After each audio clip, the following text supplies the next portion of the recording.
Hey, what's going on, guys? Welcome to drboycetv.com, the home for intelligent Black people. My name is Dr. Boyce Watkins, and I wanted to brief you guys on a couple things that are happening this week that I think you guys might find interesting.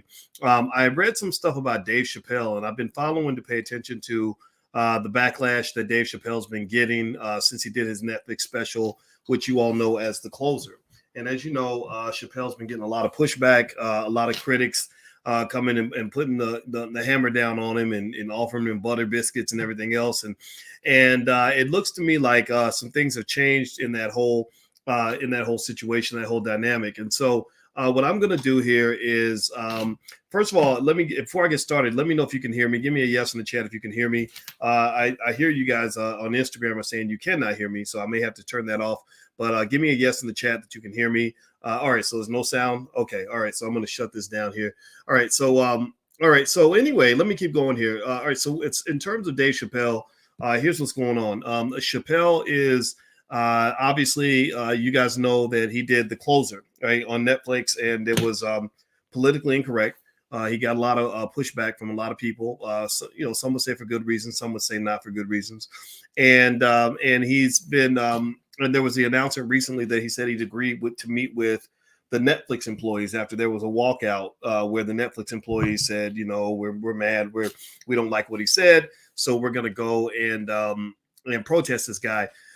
Well, Chappelle gave a response, and I'm going to read some of this to you out of Variety, and then I'm going to give you kind of the Dr. Boyce breakdown on all of this. And so here we go. It says here on Variety, it says Dave Chappelle has spoken out about the controversy over his Netflix special, The Closer, in a new stand-up video, saying that he is willing to meet with the transgender Netflix employees or other members of that community, but won't bend to anybody's standards. In the video, Chappelle remained unapologetic about the special, which was accused of containing transphobic and homophobic remarks that led to a walkout at Netflix, saying, "I said what I said." Quote, "It's been said in the press that I was invited to speak to the," and he says trans. I'm going to try not to say that word too much because literally there's so much of a ban on free speech that if I even say that word, it'll do creepy things to the video. So it's every now and then, you guys, hope you'll understand when I skip certain words like that B word that rhymes with Maxine Waters. So let's see here. So I was invited to speak to the employees in Netflix and I refused. That is not true. If they had invited me, I would have accepted it. Although I am confused about what we would be speaking about, Chappelle said in the video. I said what I said, and boy, I heard what you said. My God, how could I not? You said you want a safe working environment in Netflix. It seems like I'm the only one who can't go to the office anymore. Chappelle claimed that the controversy was about corporate interests and that some members of that community have been supportive of him. Quote, "I want everyone in the audience to know that even though the media frames it, that it's me versus that community, that's not what it is. Do not blame the LGBTQ community for any of this shit. This has nothing to do with them. It's about corporate interests and what I can say and what I cannot say," Chappelle said. "For the record, I need you to know this.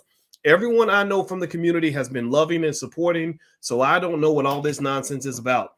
Now, that's an interesting thing, right? That's very interesting that Chappelle is making that point, because what Dave Chappelle is doing, if you connect the dots, I'm about to give you guys the Dr. Boyce breakdown on this. And actually, that's actually the name of the podcast. So if you want to go listen to my podcast on Spotify, it's literally called the Dr. Boyce breakdown. I like breaking these things down so we can understand what's really going on. So basically, the breakdown on this whole situation, in my view, is that what Chappelle is doing is he's pulling the cover off of the difference between what the people want and what the elites want. What he's basically saying is, look, media is going to frame things in one way, but the people see things in a different way. And what Chappelle has been able to do effectively is he's been able to elevate the voice of the people. The people want free speech. The people want the ability for somebody to tell a joke and have it just be a joke, right? It's the elites that get engaged in, typically, unfortunately, the liberal elites. The conservative elites tend to screw the country over financially. They tend to support the corporate interests from a financial standpoint at the expense of the working class and things like that. That's what the conservative elites tend to do.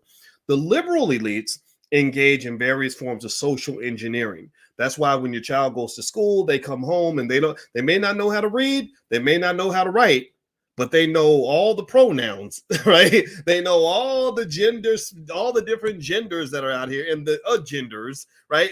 They know all about LGBT this and Billy's got two daddies and Sally got two mamas, but they don't even know how to read and write, right? And you didn't send your child to learn how to view society. You sent your child to learn the things they need to know in order to function as an adult, to become educated in a specific way. And so effectively, what Dave is doing, in my view, is he's exposing the fact that there are people in the elite space who have for many years engaged in strategic efforts to socially engineer society in a certain way, to the point where you'll see things happening that don't make any sense to you.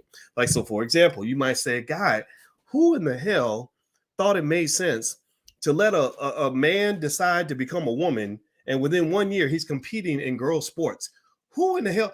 Seriously, give me a yes or no. How many of y'all does that make sense to anybody? That I, as a man, if I decided, I don't like being Boyce, I think I want to be Joyce, and I think I'm gonna spend a year, maybe taking some hormones or something, right, so I can get rid of some of the muscles or whatever. But then after that, I'm gonna go and become a female wrestler, right? I don't care what drugs I take. I'm going to pummel with most women in the ring. It would be dangerous for a woman to physically fight me because I'm a dude, right? And so the thing is that this don't make sense to most people. Most people are like, this is not fair. We're not telling you what you can and can't do. This is stupid. What are you talking about? But when the orders come from above and they trickle that down onto society, that's how you get this stuff that doesn't make any sense. And what they do is, because the elites control the media, they engage in a propaganda strategy that Judge Joe Brown talked about when he came on this channel. One thing he said was that he studied under a Russian woman who was an expert at propaganda, because Russia's really big on propaganda. And she said one thing that they do is they will make you feel isolated. They will use media to make you think that you're the only one who thinks a certain way. And I've been up close. I have literally been the eye of the tornado on some of this. Remember, I was very close. I was 1 degree of separation from the whole Obama presidency. I knew a lot of people who sat in the same room with Barack. I never did. I lived down the street from him, but I knew a lot of people that were there, and I saw kind of what was going on. It kind of actually made me a little bit nervous. And then I remember one time when something with Lee Daniels. That's what it was. Lee Daniels and Empire. And I remember basically saying, Lee Daniels, I read his bio. He seems like a sick son of a bitch. Like, something's wrong with this man. This man should not be controlling the minds of millions of Black people.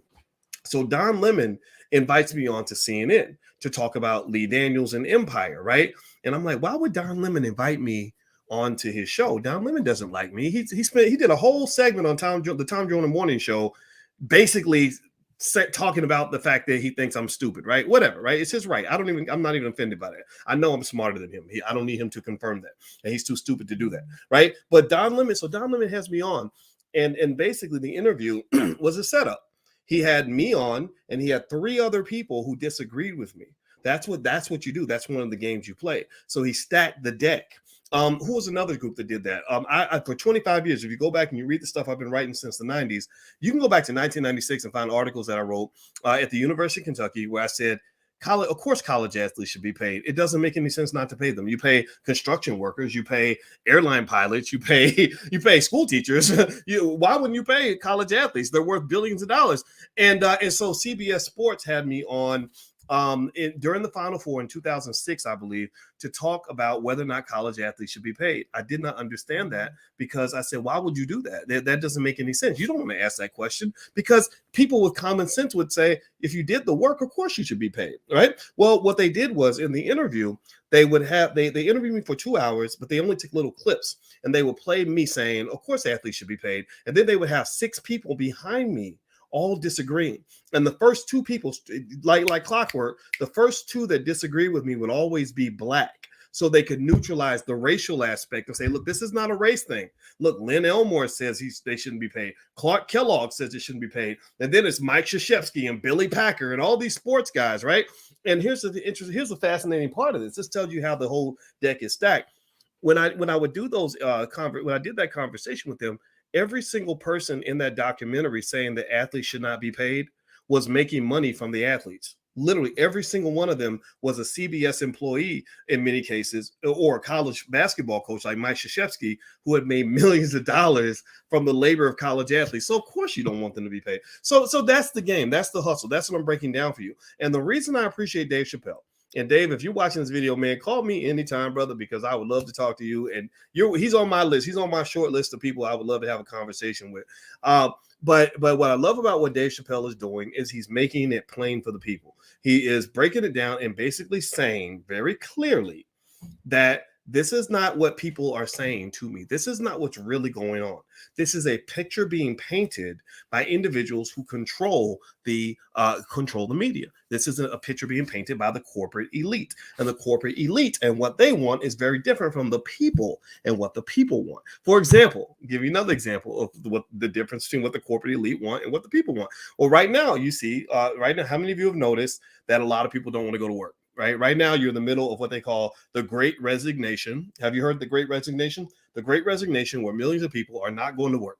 I remember going to I went to dinner at Cheesecake Factory, and the guy told me, he said only half the menu is available this week. And I said, well, why is only half the menu available? He said, because we cannot find workers. That's happened several times at several restaurants I've gone to. Some of you may have seen this yourself, and it's only getting worse because now they're making them get the jab, and workers are quitting because of that too. Well, why am I bringing this up? Well, a lot of workers are walking away. Well, why is that? Well, because the pay ain't shit, right? like the minimum wage should have been raised many years ago. So if I was to ask you, the people, I'm speaking to the intelligent black people in the room. Let me ask you this. Give me a vote. Give me a yes or no. Do you believe that the minimum wage should have been raised more than it's been raised over the last 20 years? Do you believe that minimum wage should be higher than it is right now? I don't know exactly what it is. Let me Google it. Hit the thumbs up button, by the way. Let me see. What is minimum wage right now? In Illinois, it's $11 an hour. What is minimum wage nationally? The national minimum wage is, let me see here. Well, I guess it looks like this is by state. I see Hawaii's 10.10, Idaho is 7.25. So I guess it must be a federal minimum wage or something of $7 or $8 an hour. So how many of you believe the minimum wage should be higher? Okay, yes, I see a lot of yeses. I don't see any nos. See, the thing is that the people have always wanted minimum wage to be higher. Even people who don't make minimum wage. I ain't gonna lie, I ain't made minimum wage since high school.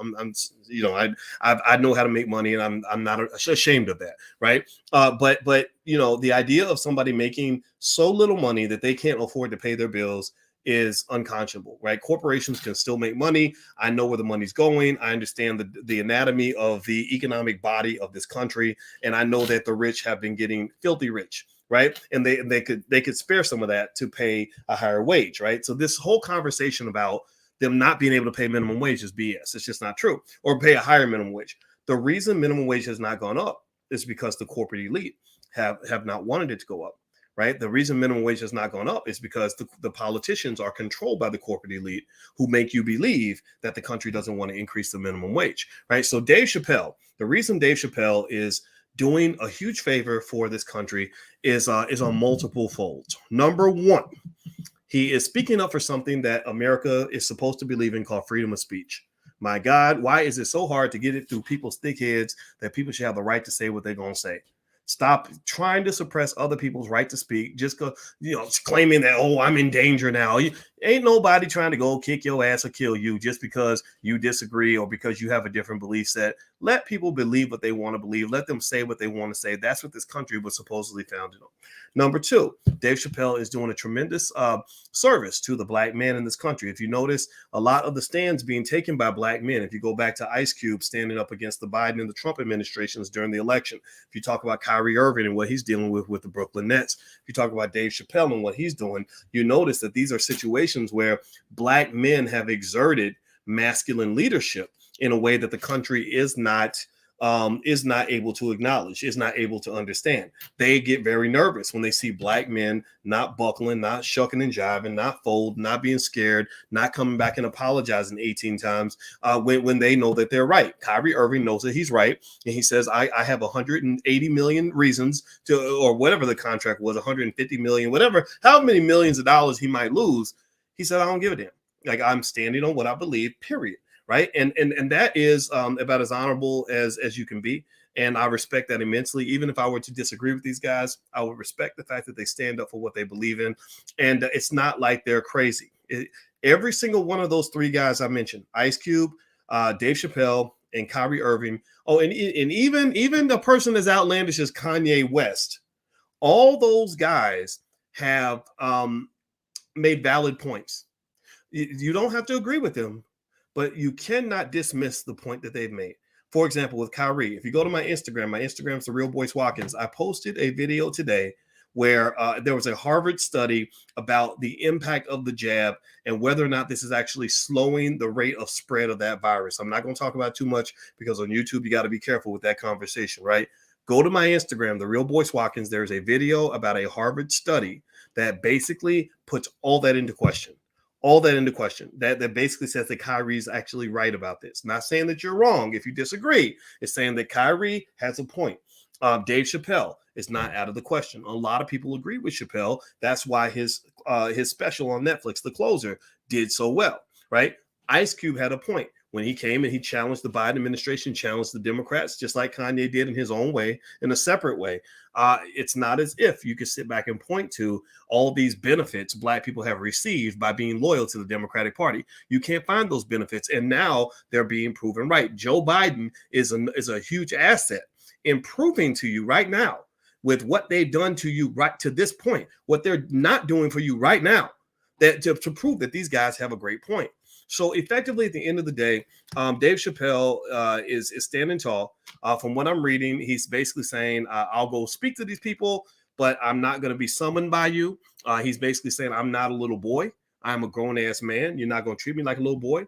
And again, I told you that the number one factor with all those four men, when I mentioned Dave Chappelle, Ice Cube, Kanye West, and Kyrie Irving, the number one variable that they all have in common is that they all economically free. So do you understand, Black people? Give me a yes in the chat if you understand why I have for many, many years, for a couple of decades now, been trying to help you understand that if you become economically intelligent and economically free, and you grow and you grow some balls and stop getting scared every time white people try to threaten you, that you can be as free as you want to be, that you have the ability to stand up against all things that oppress you.